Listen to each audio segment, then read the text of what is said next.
এত মানুষের সাথে প্রতিদিন কথা বলে, কই কারোর জন্য তো এমন হয়নি এতগুলো বছরে। অদিতির কাজল কালো চোখে অদ্ভুত একটা ভাষা লুকিয়ে আছে। এদিকে বাইরে ততক্ষণে মুষলধারে বৃষ্টি শুরু হয়েছে।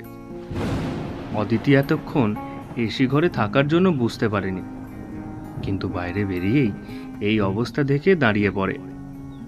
হঠাৎ করে একটা কথা তার কানে ভেসে উঠল, দেখেছেন বাইরের আকাশটাও আজকে আপনার মতো কেমন নিজেকে হালকা করে দিল। অনির্বাণের দিকে অদিতি এবার তাকালো এবং স্মিত হাসল। যা বলেছে, এই আকাশটার সাথে আমার মনটা সত্যিই বড় মিল আছে।